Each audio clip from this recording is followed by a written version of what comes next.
welcome. This is Kerry Ann, and you're listening to Seventh Sanctum. And this evening, I am being joined by my normal co-host, Natalie. Hello. And we have a really special guest this evening. We are being joined by Neil Storey. Welcome, Neil. Hello. Lovely to meet you, Kerry and Natalie. Pleased Nice to meet to you. Wow. Thank you for having me on the show. Thank you for joining us. Really excited to speak to you, actually. There's lots and lots. As I said previously, I've been cyber following you for a long time, and I really enjoy the adventures you go on and the places you go, and lots of you're an author, you're a TV personality, there's so much, It keeps me out of historian. Yeah. But I've been really lucky, that for most of my life, I've been able to scrape a living doing what I love to do. The books are all things that have interested me, and many of them continue to interest me to this day. So I'm a very, very lucky man, and I've met some incredible people along the way. That's the one thing I love about, obviously I can only speak in the context of the paranormal. The one thing I love about the community is the variety of people that we come across, the variety of interests, the conversations that we have that are really, really quite out there, quite literally sometimes, look to the skies. So that's one thing I really enjoy, is meeting new people. So can you tell us a little bit about, or those that are listening, a little bit about you and how you've got to where you are right now? Yes. Well, my name's Neil Storey. I've written, I think it's over 50 books now. I'm from a paranormal point of view. I'm a historian by trade. That's my pre and post grad. University of East Anglia, and I always loved social history, the story of people. That always fascinated me, because history, it can be kings and queens and battles, but really it's the people that were living those lives and fighting those battles. They are the ones that have always interested me. I grew up in the county of Norfolk. It's a beautiful place to grow up. I had a loving family around me. But my mum had to work away a lot, and my dad wasn't around, which was pretty tough for a kid in the 70s. But I had wonderful grandparents, and it meant that I knew most of their brothers and sisters and their friends. It was a very different generation. So I guess I kind of grew up unconsciously being a historian, because I was listening to their stories and really enjoying them. But as I got a little bit older, into my teens, I began to think, when these folks go, those stories can be gone forever. Very few of them wrote their memoirs down. These are people who worked with horses. They knew the country ways. They knew the way, my hometown, the way it used to look, different shops, different businesses, the way we were. And I thought, so I started writing local history books. Then I was asked, well, what can you write about Norfolk? So I wrote books about my county regiment, the Royal Norfolk Regiment that my family served in 2 world wars.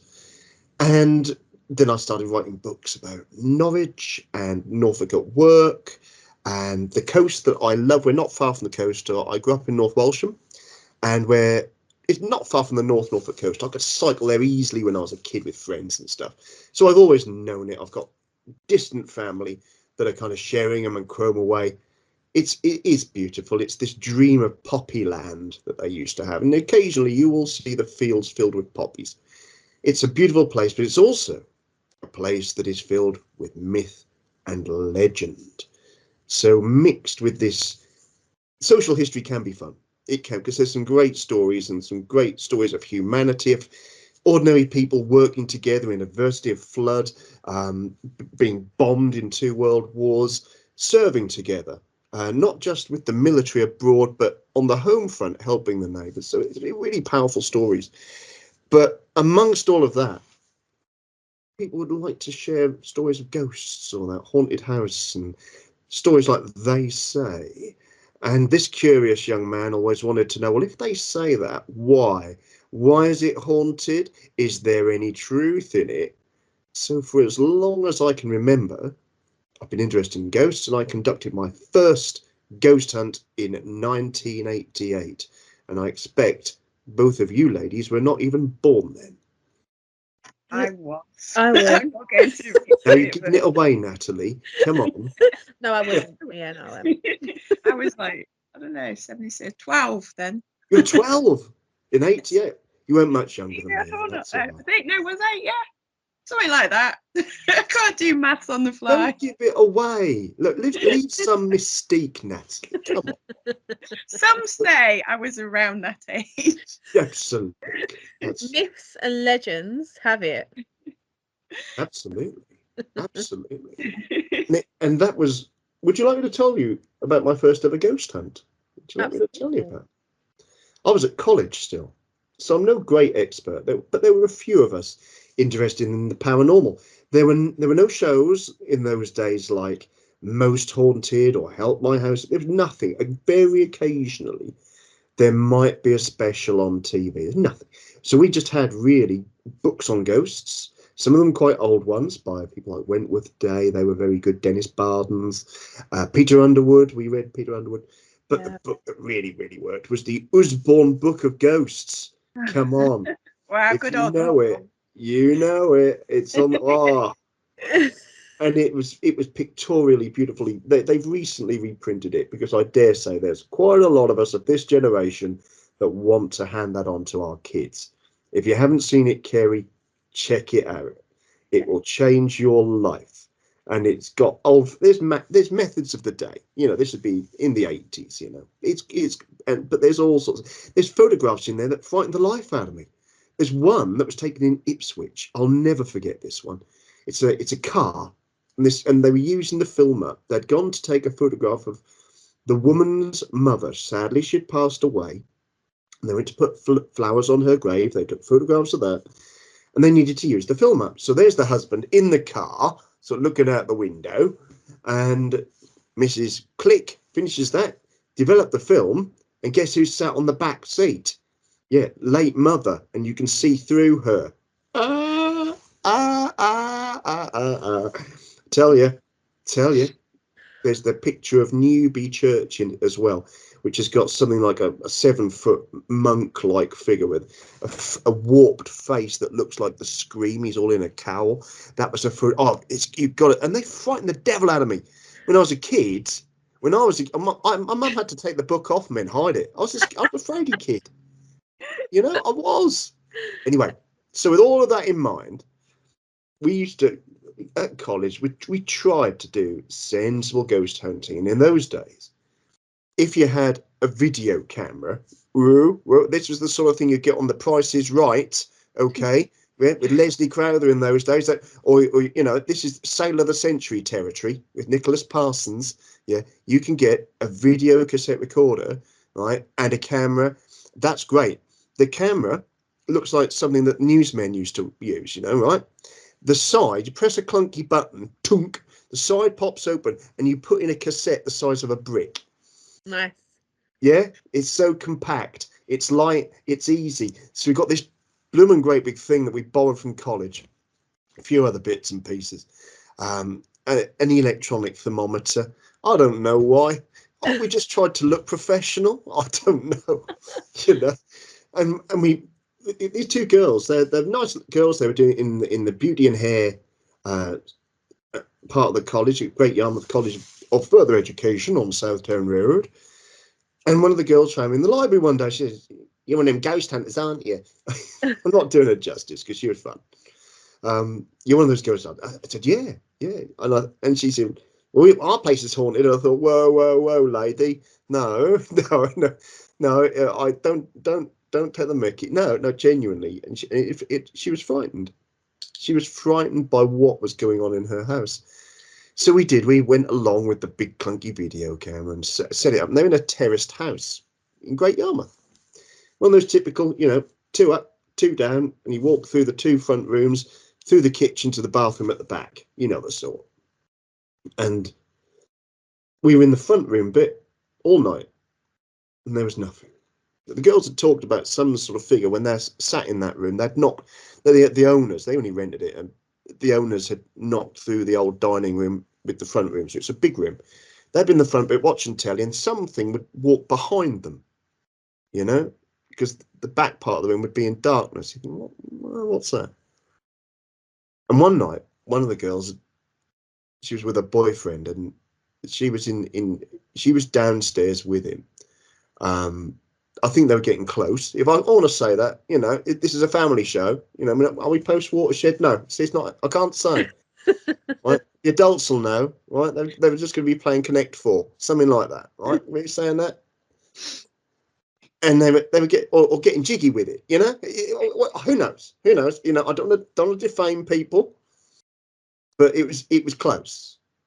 And can you imagine this? You got a low light on. Pop that out, you know, getting a bit close, and you know, it's dark, it's atmospheric, and you're getting closer to each other, and suddenly you feel that you're being watched. How would you feel? You actually think there's someone in the room watching you. And she was so freaked out, she kind of pushed her boyfriend to the side, and in front of the window, now the window, there's street lights, so there's a certain glow that comes through the curtains. There was a cowled figure that looked a bit like a monk there. And it was only there. I'd have just thrown my boyfriend across the room and ran. Yeah, I think that's pretty much what happened. I think there was you know, it wasn't a magic moment, should I say. And it freaked these girls out, you know. And it would be terrifying. And she said that the thing was like, you know, when somebody takes a photograph with a flash, you get like something in your eye, you can see it, but you can't see it, and then it's gone. And that's what this figure was like. It absolutely frightened them. So we were in that front room all night, and we didn't get anything apart from around about early hours of the morning, after midnight. Now, admittedly, that time of the day, temperatures can drop. We all know that. But the temperature really dropped, and all the electrics in the front half of the room cut out. Now, we could hear and see that the fridge freezer in the kitchen was still buzzing away. You can see the green light on it. So what's going on there? And then there was no atmosphere, just very, very cold. And everything slowly came back on again. And I've never seen that since or before. The electric, like the digital displays, like the electric slowly came back on the digital thermometer. The manual one, that really clanged down. Anyway, nothing more than that. So we go out the building in the morning. We got the big clunky tripod and the video recorder, all this stuff. And we just stood the boxes outside, and you had to slam the door on a Yale lock. So you give it a bit of a bang, and inside there was a bang from inside. Now, the girls had a dressmaking dummy in the dining room area, and we thought, oh, bum, yeah, that's fallen over. That sounded like a clunk. So I go in, my mate goes upstairs, and I go in the lounge. Now, sadly, Kerry and Natalie, you know what it's like to be in a room where maybe you've had a disagreement with somebody, and you walk back in, and there's a bit of an atmosphere. You know that, don't you? Like, everybody does, if we're really honest. And that's what that room felt like. It felt like there was a row going on, and I've got to go in and apologise. I'm like, whoa, what's going on here? And I looked around, and there's nothing. The dressmaker's dummy's still standing there. It's daylight, so it's fairly early morning, about 9 o'clock, something like that. Nothing going on. And I just left the room thinking that this feels odd. And for some reason, the door that I'd come through, the lounge door, was flat against the wall. And you know these ones, they're the kind of fibre doors. They've got like that faux wood either side, and it's got like cardboard in between them. You know the sort. Typical for student accommodation in those days. And I thought, and I just looked behind the door. And behind that door, stuck into it, was a pair of dressmaking scissors. Whoa. What, like as in they'd been stabbed into the door wall? And at that moment, and they weren't there. I mean, we'd been in that room all together all that night. And when I actually looked from the other side, you could see that the end of the scissors had actually come through the other panel on the door. It's been a hell of a throw, or to punch that through. And at that moment, that was the moment when I realised that the paranormal does exist. And Wow. it That's frightened my life. It was very, because there was nothing, no sort of haunting around it. It just happened. Yeah, that's some initiation. It Wow. was, and a few years later, I was helping with an exhibition at Great Yarmouth Museums at the Elizabethan House. And it was all about the monasteries of Great Yarmouth. And they had several there because it was quite an important port town in the Middle Ages. And we were doing overlays of the current streets over the sites of the old monasteries that are now long gone. Some there's ruins, others they're built on. We did an overlay, and I just, do you know, there's something rang in the back of my mind, that terraced house. And I located it on the map, and it's built on a monastic burial ground. No way. You couldn't write it. I tell you, you could not write this stuff. So that's why they weren't happy about nocturnal activities. Shenanigans. Shenanigans. Wow. Yeah. No names, no pack drill. Oh, that's scary. Yeah, and that being your first ever experience, that didn't shun you away from it. Did that draw a bit more? No, I'm very fortunate that I come from a very, very long line, and the female line of my grandmother's family were, in effect, midwives, and had been for generations in a little village called Whiten. It's on the Norfolk coast, not far from Wells. And my great granny's mum, she was known as the mother of Whiten. And she was the kind of last of the line of the traditional midwives, because she actually trained to be a proper qualified midwife. Before that, it was just handed down from generation to generation to generation. She had a skill as well. She had several magical skills. She was a sin eater. Now, if you've heard of the singer Sin Eater, that's not the same thing, right? Right? This is a sin eater. Now, in the days when they used to lay people out in the front of their cottage or their home, when they're dead, they put the coins on the eyes, but they'd put a little dish on their chest, and they'd put some salt in it through that night, the first night that they're laid out. And then come the morning, my great granny's mum would come along and dip bread into it and eat the salt. And she's taking the sins away, but they won't affect her because they're not her sins, but she takes them away. And they would pay for the sin eater to take that away. But she had the ability. She could also charm warts, and she had the ability to kind of scry the future and mediumship as well. So she knew the art of bell, book, and candle, which I was shown. Women often have the strongest affinity and links to communication. I think it's because, if you think about it, here's a funny thing. If you think about DNA, it goes down the female line. Is the mitochondrial DNA, and I think that's interesting, that the magical skills are often passed through. So if I'm demonstrating these methods, and I'll show the candles, and you have a Bible, and a yes and a no, and a key on a ribbon. We don't use pendulum. If you got caught with a pendulum years ago, you'd get burnt as a witch. That's witch equipment. It's all traditional, and I'll demonstrate it, and we'll get some results. But you put that in a hand of a woman or a young girl, even girls in their teens. Do it sensibly. Do it respectfully. Don't try and fraud it, because you can't. You can't fraud this. If you're holding an old Victorian iron key on a ribbon, if you move your hand, you'll see. And when you really do see this key scrying or divination, well, it's got various names because it's a real old country practice. When you see it, it's rather like when people used to put a wedding ring on a ribbon or a chain to divine the sex of a child, for example. Yeah. But this is good divination. And when you see it, you'll get to recognize when, for example, a child touches the key, because the movement is very, very gentle. If a woman touches the key, it's often a lot more gentle than if you've got a male spirit. Oh, that's really interesting. And you'd see a hand moving, but this, and you hold the key over the Bible, and So that's part of the old. I try and teach people they've got to be respectful. They must never ever misuse it. But the old methods are really rather good. They're worth learning.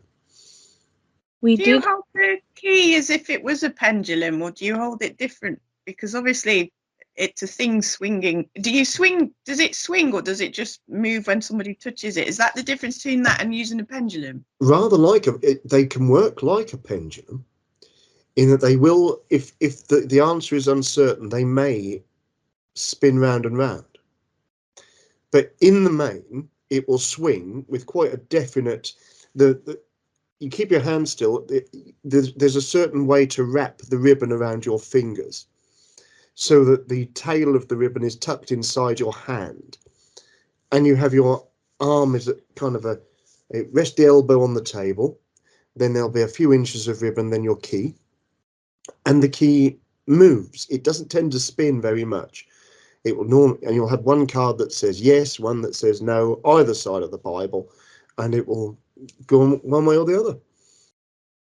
Okay. It's really good to see that in action. I hope you'll get the chance to see it. I won't I won't name any names, but quite a well-known personality on one of the regular YouTube channels had a go recently, and it reduced him to tears. Wow.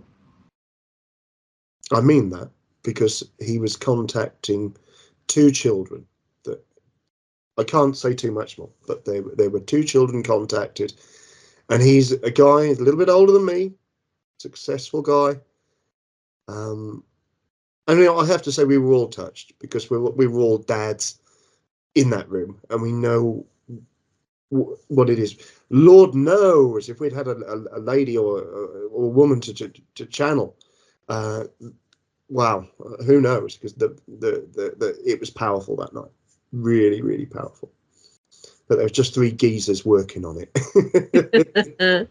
It's so when we talk about channeling, you've made reference to that, and obviously the bell candle and Yes, bell, book, and candle. Yes, bell book and candle. Sorry, these methods are much more traditional than what we're seeing in paranormal investigation today.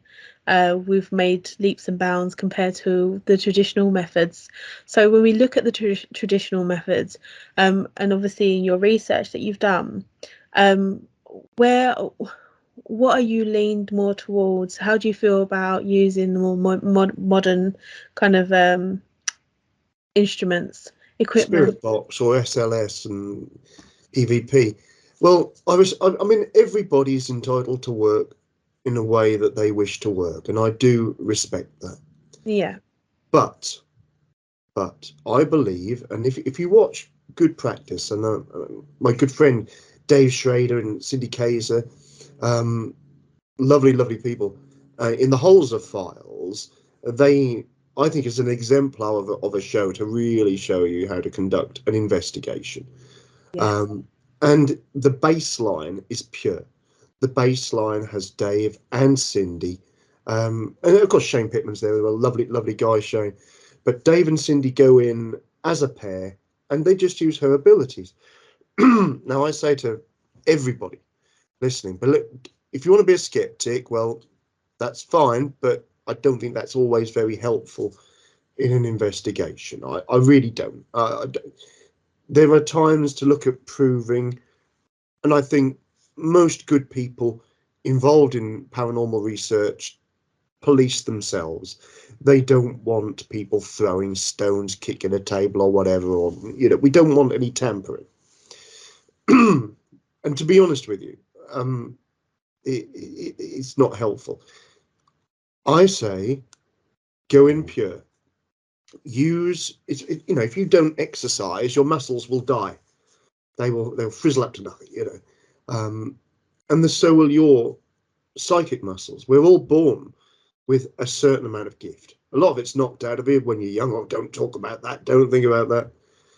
But don't lose those gifts. And I think there's a lot to be said.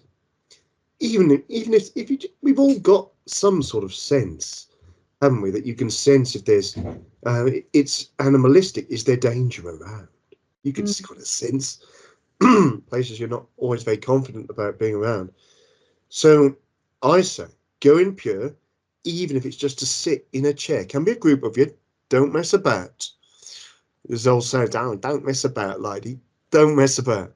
Take it seriously. Be quiet and sense the house. Then you can hear, has it got clicks and groans? Do the boards creak? What's the weather like outside? What are all these? Has it got a clanky old heating system? Just get used to those sounds. And I think that will build your courage as a ghost hunter and a ghost hunting team too. So that when you hear that sudden ping, it's not going to make you all jump out of your skins. Do your baseline, do it pure. Then I just use the old methods. And it doesn't always have to be a communication device. Just by sitting there quietly, I don't use anything that has I don't like any mobile phones really, if I can help it, because they give off a frequency. Explain to the spirits what you're doing. Speak to them. Don't be afraid, and just say, look, this box this is a camera. It's got a little red light on it.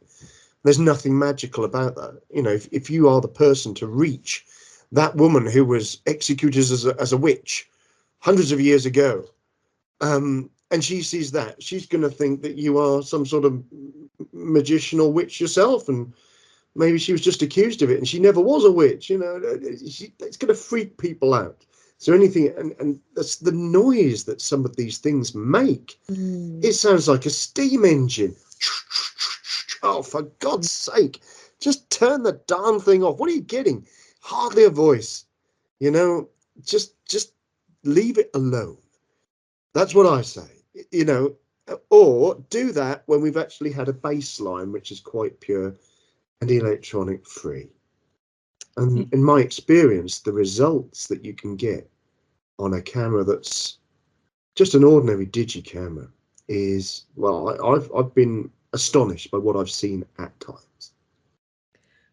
That's really interesting, and I think we've all got places where we really want to go and investigate, and things that we really love to do. And one of my dream things is to conduct an investigation in line with Harry Price, like the very basic investigative skills that he would. I know it's very controversial. Harry Price is very controversial, but a lot of the investigative tools that we use now are kind of a little bit of, he built the foundations there. Yes. So actually being able to conduct a old school Harry Price kit investigation would be a dream. It's up there with my top thing to do. I've been wanting to do it for years. So I'm hoping this year or next, that's something I'm going to be able to do, because we don't see enough of it. We don't see, and they always say to look forward, you always have to look back. So how far we've come in terms of our measure. Why do we use the things we do now? What do we have to look for? Why do we look for those things? And a lot of that is explained when you look at the methods that he used. Yes. So absolutely, that's something I concur very much so. Just take it steady, and if you listeners don't know about Harry Price, he investigated a number of hauntings, most famously Borley Rectory that burnt down. And yes, he is controversial, but the methods that he was expounding are very good. It's the basis of all modern ghost hunting in many, many ways. Was he a scoundrel? I wouldn't say that. I think he was a person that really wanted people to believe. How far he would take that, now that's questionable. But we do see this now, though, in modern day. We see people. Oh God, don't you? Mission, and they just really get to a point. I mean, some of his cases I absolutely loved. And you can see in the cases where there was problems there. But again, if you just take it down to the bare bones of his investigative skills, then yeah, absolutely, it's something that I would love. I would love to do, and it would be even better if we could do it in somewhere that is relevant. Yeah. Oh God, yeah. Yeah. Mind you, if you're down in Essex Way and Suffolk Way, there are locations there that have associations, and of course in Norfolk too. Many lovely historic places. So yes, I think anything is possible. In fact, I've worked professionally on 2 programs now in Colchester. Okay. I found the folks at the George Hotel very, very welcoming. Noted. Very nice people there, and the place has activity. As does, there's, in fact, we shall keep it between us. We won't tell everybody, but in Norfolk, Suffolk, and Essex, well, that's my turf. It's your manor. We'll have to import Natalie. We can get her a passport. Absolutely. Get me a passport from up north. Because trains do run. They do run from the Midlands to, East Anglia. It's quite a modern thing, I know. It will mean you will probably have to go through Peterborough, which is probably one of the most toilet-like railway stations I've ever known. It's utterly characterless. It's a strange place. Yes, Peterborough is a strange place. I worked there for about a month. Not the town, but the station. Peterborough itself it's got cathedral. We've hunted ghosts there. It's on Devil in Disguise on Help My House is Haunted, one of my most infamous cases that I've ever worked on with the team there. That's great, but the station, no, it could do better. 0 stars. Do not recommend. The stars do not recommend, or should I say, could do better for presentation. A little bit more comfortable, but a little bit more welcoming. I don't know. The staff in the shops are nice. I regularly have to go through there because if you come from East Anglia, it's the hub, and you'd think if you've got a hub, you could do a little bit better. The staff are normally very helpful in the shops and stuff. But anyhow, that's travel. That's boring. Come on, let's talk ghosts. Okay. Vampires. Well, actually, I was obviously having a little bit of a read up, and I've noticed that you're doing, I think you've published it now, the Bram Stoker. Yes, absolutely. Yeah, so last year, November, I managed to go Romania. I went Bucharest. Did you? And I went to the castle, which is really, really small and really high up. So if you're claustrophobic and scared of heights, it's not always the one. But it was beautiful, absolutely stunning. And the history there, we had a tour, and Vlad the Impaler, he's an actual, they worship him over there, the things that he did for Romania. But yeah, so I'm really interested in Bram Stoker. It's a beautiful country. It deserves a visit. Beautiful, yes, it is, absolutely. But did you know Bram Stoker never went there? Yes, I did. He used travel guides and books, and a wonderful guide to the superstitions of Transylvania, written by a certain E. Gerard. Now, it's in quite a posh. It's called the 19th Century. It was a periodical review full of all sorts of articles on arts and literature and travel. And E. Gerard wrote about the Transylvanian superstitions that Bram drew upon. But I don't think everybody that read that article, I bet Bram knew, but a lot of people wouldn't realise that E stood for Emily. So Emily Gerard was one of the inspirations for the Dracula story. Amazing. Girl power. And Bram had his vision of Dracula's castle from way back in his first ever fiction book, which is called Under the Sunset. And there's a picture of, in a story there, it's beautiful. It's this castle that's got like a skull built into it as part of the features. Brilliant. And then he went to Edinburgh Castle. He stayed opposite them. If you ever go to Edinburgh, you stay on Princes Street, and the view that Bram had across there, and you see this rambling castle atop a stone, a huge stone in the centre of Edinburgh. That's one of the influences. And Slains, which is up on the coast of Scotland, Slains Castle. That was the Earls of Errol, and Bram used to he even stayed there. I proved that he stayed there. I found letters. So yes, his influences are a little different, and you might also know, I don't know, but there is no mention of Vlad Tepes in any of the notes for Dracula. Romanian tourist board really hate me, but there's no mention. Bram found the name. He found the name Dracula. It's not even Vlad Dracul, it's Dracula. It's in Wilkinson's Guide to Wallachia and Transylvania.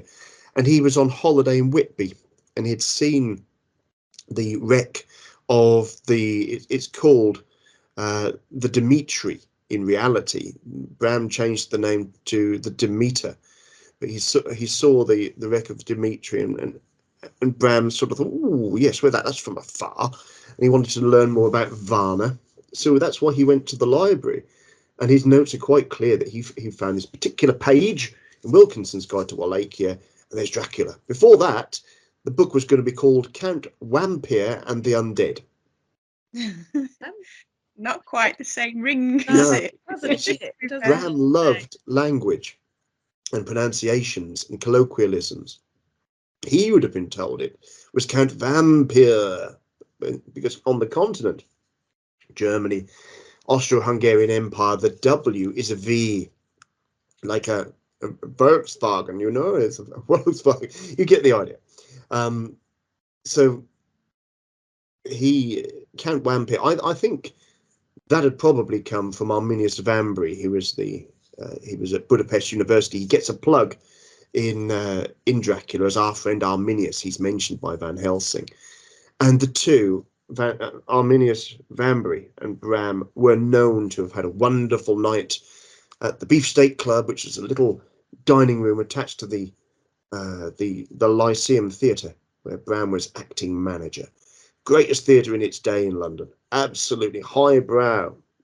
Sir Henry Irving, first actor to get a knighthood. He was the boss, the chief. And they had these wonderful dinners of explorers and royalty and the wealthy, the influential. They all went there. And he spoke to Vambry.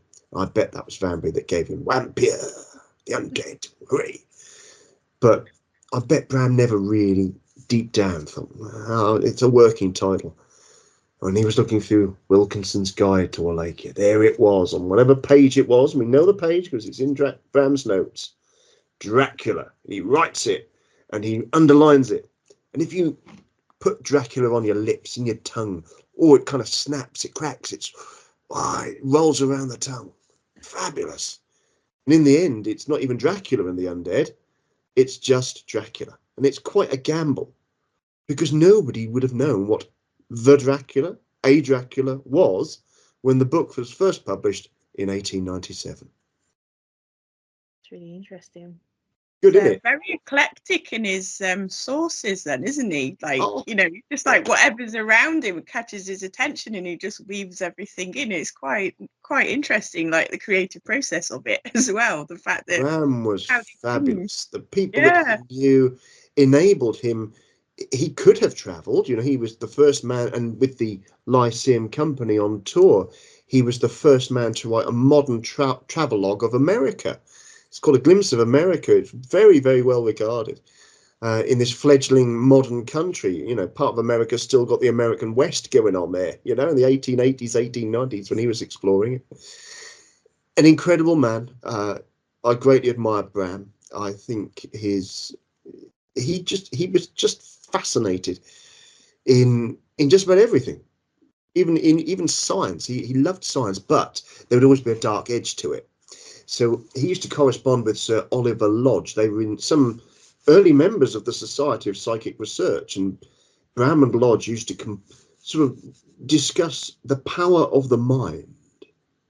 And Bram wanted to know, was it, well, if you think about in Dracula, the power that Dracula had was over the beasts of the night, but also over Renfield, who's hundreds of miles away, but the master has control of his mind. So he liked that. But also Bram wanted to really take that further. Could you kill could you kill just by the power of the mind? And he explored that in his last book, The Lair of the White Worm, which is a real crazy book, worth a read. Never heard of it. Check it out. It's a cracker. My must read pile is getting bigger and bigger after this interview. Absolutely. Get Lots your of hands dirty, lady. That's what I say. Get amongst it. lots of homework to do. I love that. I love anything that's kind of gives a different perspective or understanding of what we know. So absolutely, I love that. So talking about traveling and going all over the place with Bram and the places he didn't go and the places he did go, Yeah. is there a this is a two-parter, it's an either or. So is there a place that you went that really resonates, or is there a story or a person that has kind of stayed with you through your research, your paranormal research? Oh wow. Wow, that's a very, very good question. I think it's both. I think certainly the experience that we had on our first ghost hunt, that's stuck with me. Stories, yes, without a doubt. Story of the Fair Penitent. It's a play by Nicholas Rowe. It's an 18th century play, really, and it was performed in my hometown of North Walsham. It had done very, very well in London. A woman by the name of Elizabeth Barry was the main actress in that. She'd been born in the town, came from a wealthy family. She married an absolutely horrible man. He was very unkind to her. Used to beat her up and stuff. Dreadful. She tried to hide the bruises and stuff. He was a violent, nasty piece of work, but he had money. You know, anyway, one day he just disappeared. And people thought he'd gone to London, run off with another woman or whatever. And in good time, this young girl goes to London herself, not to seek him out, but she goes onto the stage. And she marries, she becomes Mrs. Barry. And she does well, gets a very good reputation. And in later life, she moves back to the family home, which she christens and she expands it. It's called Hamlet House. Quite right, you know, it's a bit of a Shakespeare connection. And she revives the play in Billy Scragg's Barn of Entertainments, because they weren't allowed to have a theatre in those days, so they had to really convert barns. But it was quite nice. You can imagine. There's no smell of animals in there anymore. It's got seats. It's got a bit of limelight. You know, it's got an atmosphere of a country theatre. Now, by this time, she's a mature lady. See, in those days, if you're 50, that was old bones, wasn't it? Back in the 18th century. And she, in her youth, had played this quite young, coquettish girl. And the people in the town, can she really carry off Callista, the character in The Fair Penitent? On the night, she had the figure of a young girl. She had the makeup, and the lighting was really good. And everybody believed the role was fantastic. But there's a scene where she has to place her hand upon a human skull and deliver a speech. There'd been a storm brewing outside all that night. And when she placed her hand upon that skull, the storm broke. And not only did it lash down with rain, but the thunder and lightning added drama to it that moment. And it's her hand's on the top of this skull.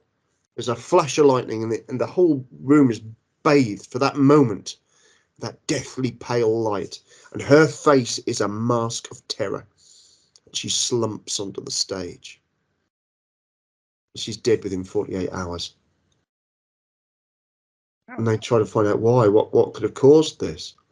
And they find in the top of the skull is a shard of metal. And they ask the old gravedigger in the town, and this is all attested, it's a known story. Whose skull is that? Oh, I don't know, he said. No, it's unfortunate. But when he died, was coming up to die, and he left a testimony. And what had happened many years ago, when he was a young grave digger, the family, the woman who became Elizabeth Barry, had come to him and said, "We need you to bury someone. We're going to pay you a lot of money.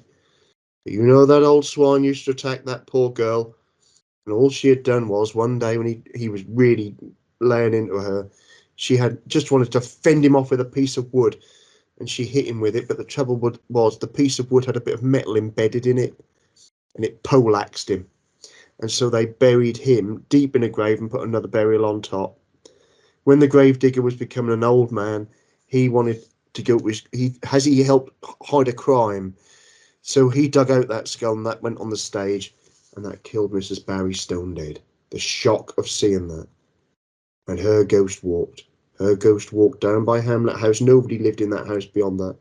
And when that burnt down in about 1970, and I've known some of the firemen who were there, there was a figure of a woman seen in one of the windows, and the lead was melting on the roof of the house.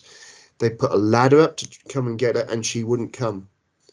This figure just disappeared into the smoke, and they thought when they clear all the rubble, they'll find a body. There's no one ever found.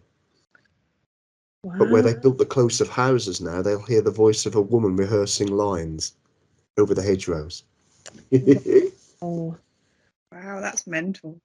Could you imagine on the night though, watching that seeing it on the stage? I tell you, Have the and thunder what we did about 10 years ago, we reconstructed it. We used kids from my old high school, North Walsham High School. There you go. I was head boy many moons ago, and I've never lost touch with my old school. And I've always believed, give kids a chance. Even if you get a chance to do a good project, and that they had some money, they said, "What we're gonna do? We want to do something special for the community for a play." And I said, "Right, we're going to restage The Fair Penitent." Now the old theatre's gone, so we staged that in that church, with the churchyard where the skull was found all around us. Wow. I tell you. And when we had that scene, and we had a very talented young girl, she would have been, 16 years old. Because kids are taller nowadays, aren't they? Beautifully, we got 18th century style costumes.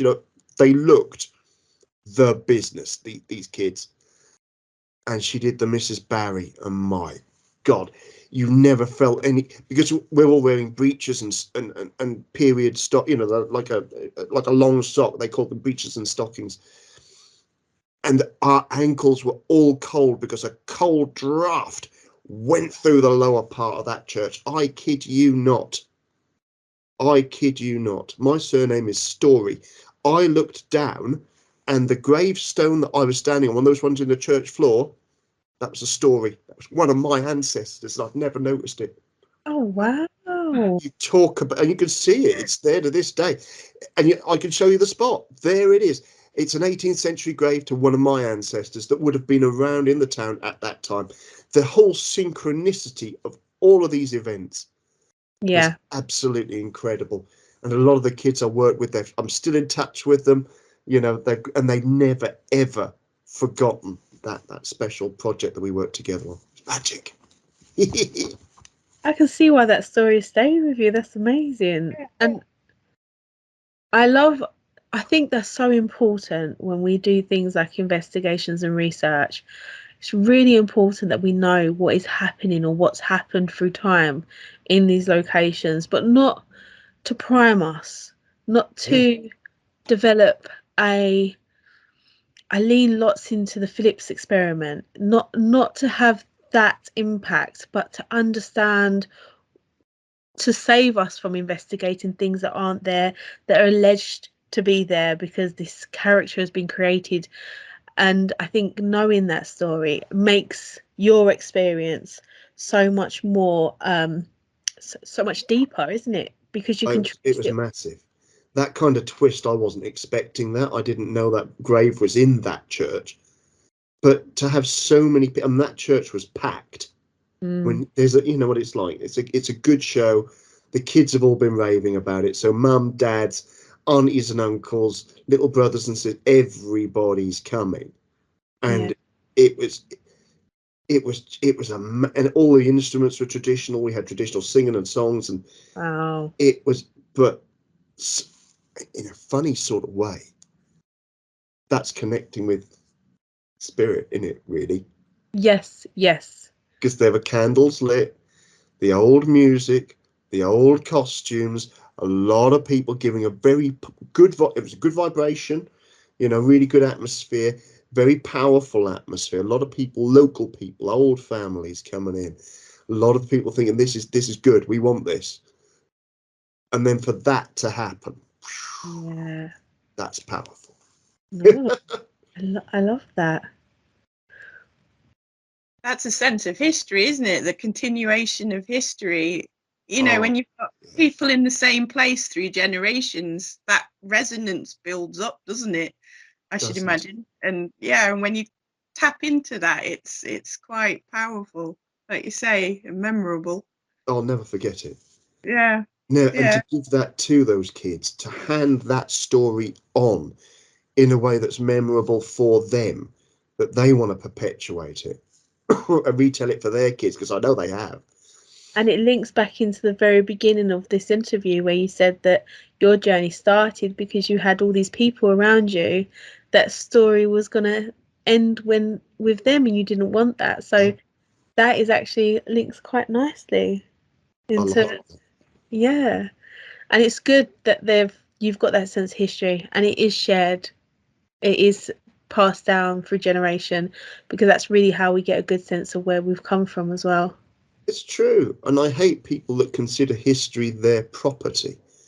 I'm not talking if you own a historic house, yes, that's yours, but if you've found things out, you should share it. Don't ring fence it, you know. But you're right, you don't need to know about everything before you go into a place. But it's nice to, if you've had a name come through or there's something you've captured on a photo, a bit of information, it's nice to be able to find out, isn't it? Were you right?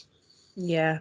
And also, I think it guards us from, like I said, having that priming. Not at what point do we investigate the alleged haunting, or are we investigating the location? Because if we're going in and we're looking for an entity, we're looking for a being, then actually we're investigating this false collective memory.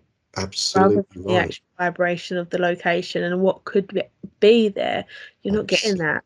So knowing that also guards us, protects us as investigators, to not fall into that trap of just because so and so said that this was there, and then the next time someone goes, it's got a name, the next time someone goes, it's got a voice, the next time, and all of a sudden this collective Spot on.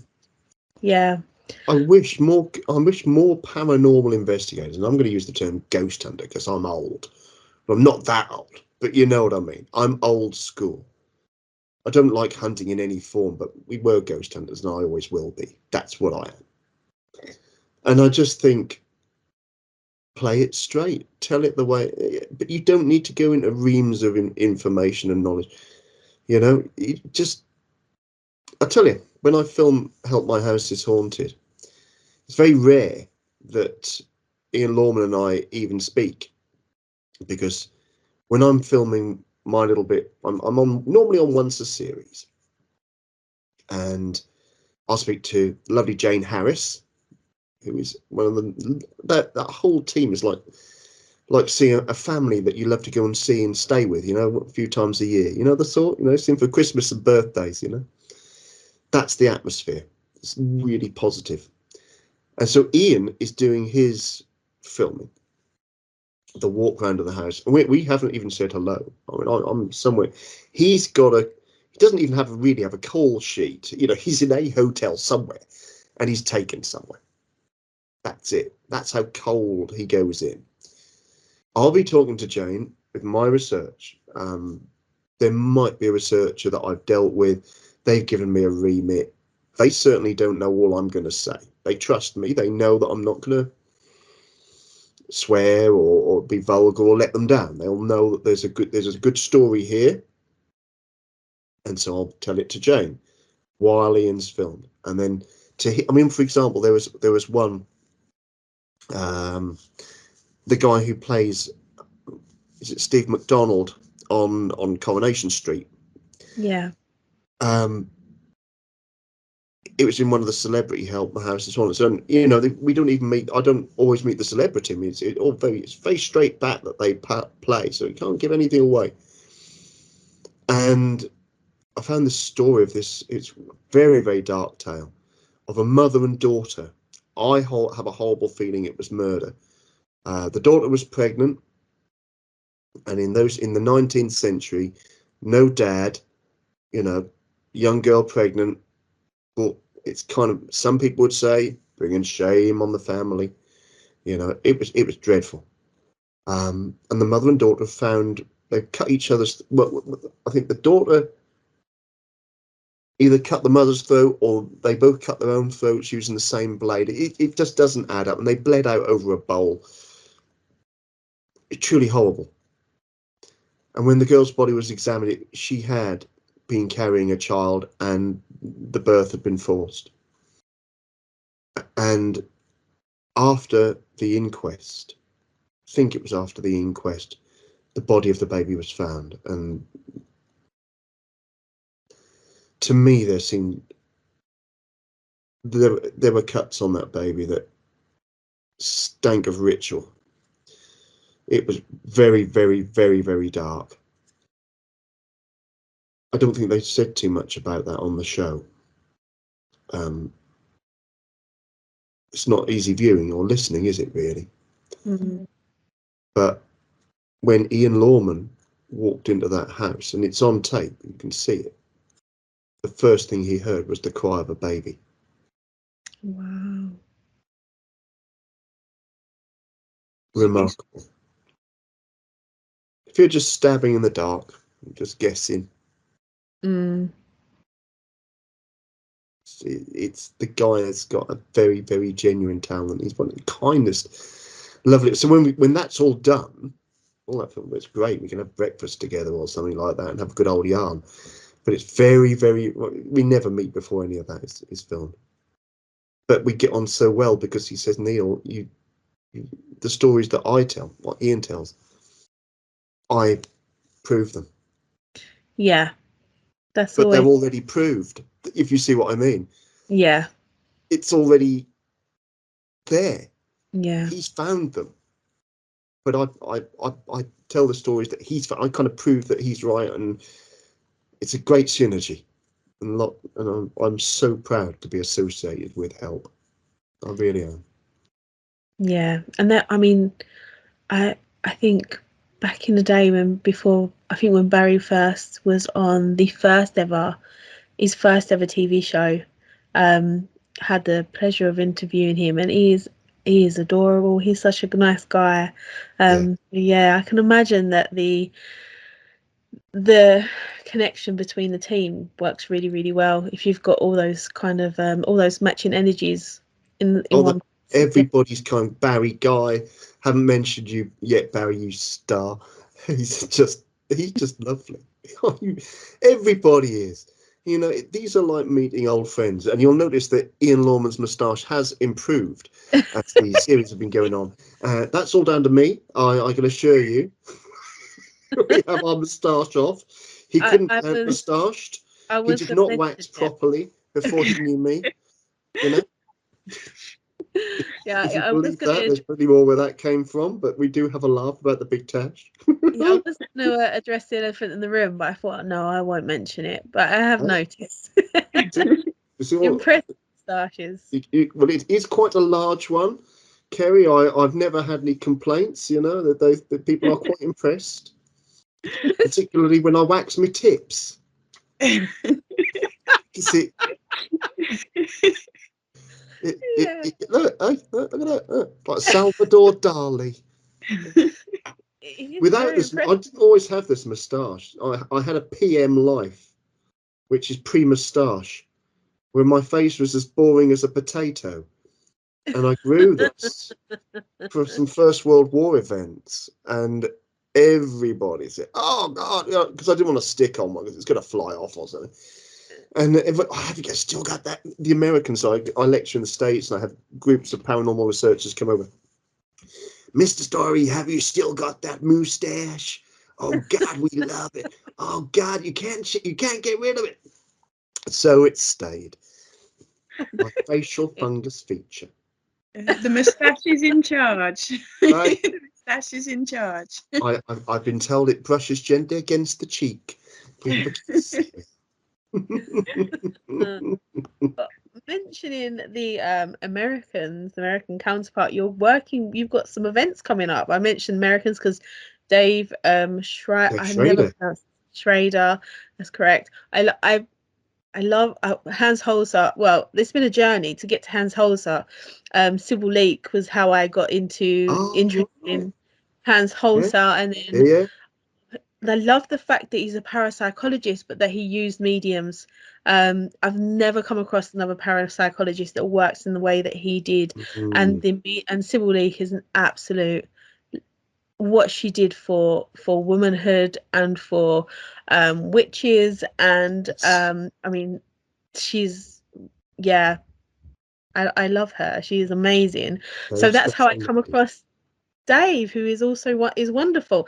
And you've got an event coming up, haven't you, in the coming months? We certainly have. We've got a special tour later this year, September time. And I'm sure they'll find us on Facebook and have a look on the Mysterious Adventures Tours site. And you will see that Dave and I are going to be touring some of our favourite haunted spots. In Great Britain, we'll be going to Chillingham Castle. We will be going to Whitby, the land of Bram, and Whitby Abbey and that all around there. We're going to go to the festival. The Unexplained will be there. And then we're going to go, and this is just a hint of the places we're going, Hellfire Caves. Hellfire Caves. Nice. If you've never been there, they are Francis Dashwood's creation for the Hellfire Club. They're in a chalk, all underground, carved out, and you think you know where you're going, and you could easily get lost. And I'll admit, Dave brings along a very simple EVP. Oh my God, what we got out of that! Strange white light where there's nothing. There really is nothing, and people are seeing these are strange orb-like lights captured on camera.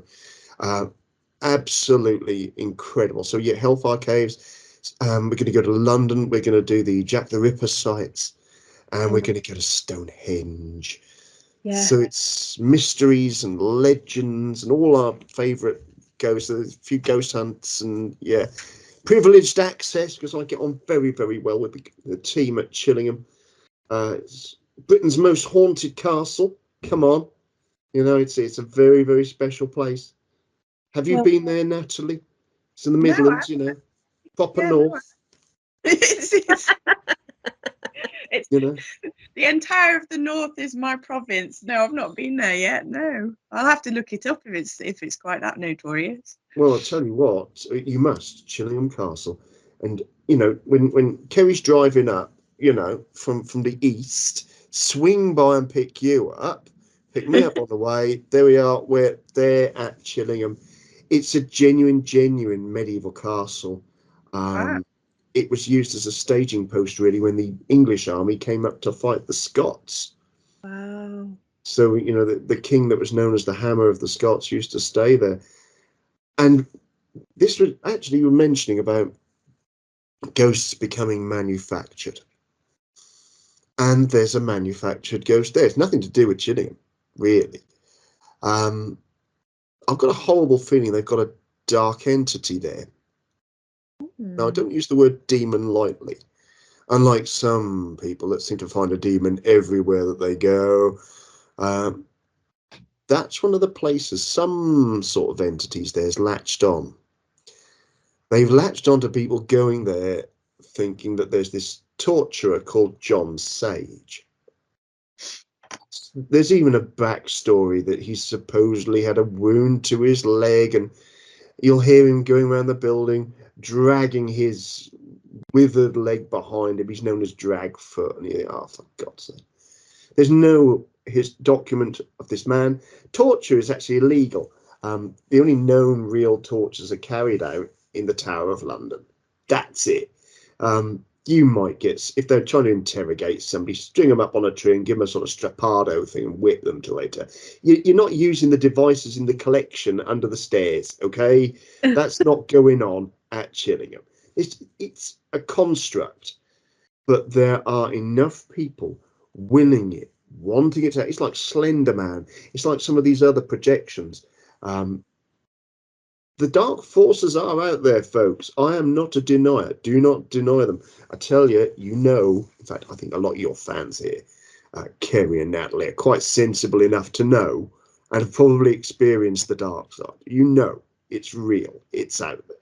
It's dangerous. And if they've got people not sorting their circle out properly, trying to communicate, really wishing this John Sage is going to come forward. It's a dark force. Yes, guess what? He will have a name. He will come forward. He will even develop your story, and he might come home with you too. Hey, that's great. Yeah, special attachments, the gifts that keep on giving.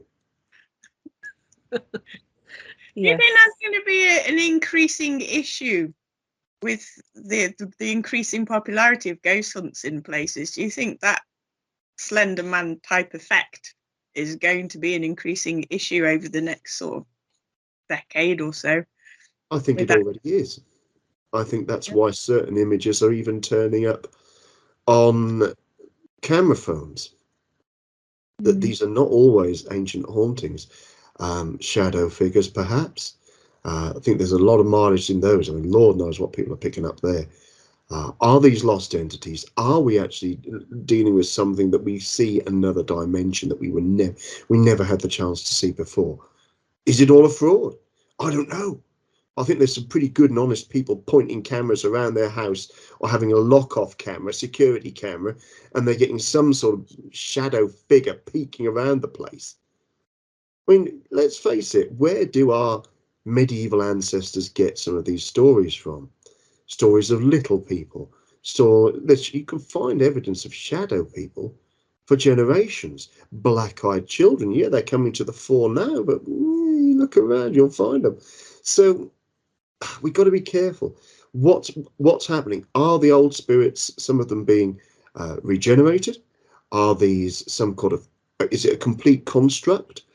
Or is it a hijack by a spirit that's kind of inhabiting the story that's existed for a long while?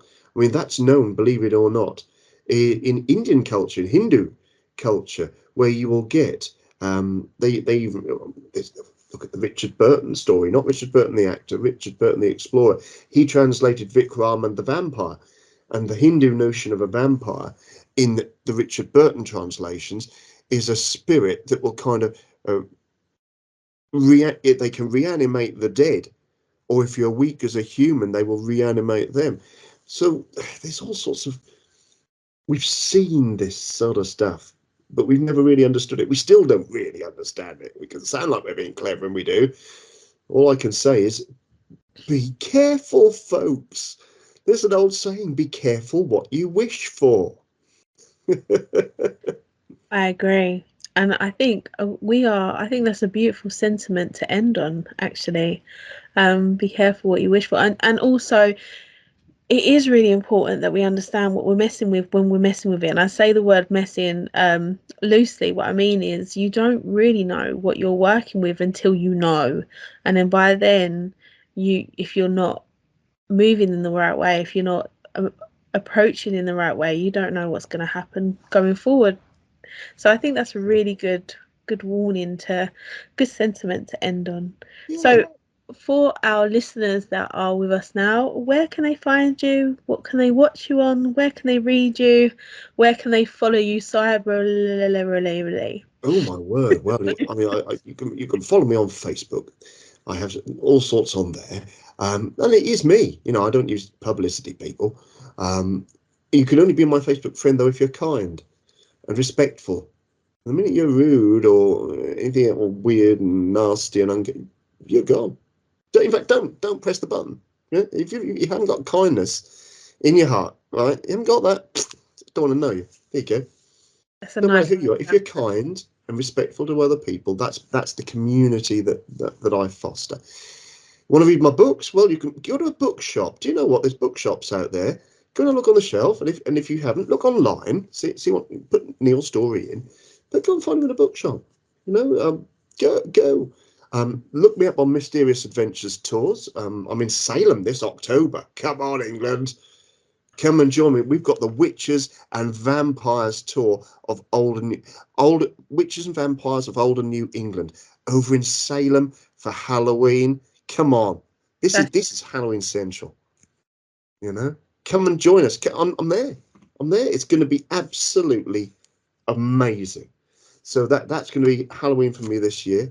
So yeah, Mysterious Adventures tours, books online, books in bookshops. And if you want to see some of me in action, have a look on Sam and Colby, the Demon of Chillingham, when I'm with the wonderful Daz and Sam and Colby. There, great episode. That's the episode where we really look at John Sage and the truth of the haunting there.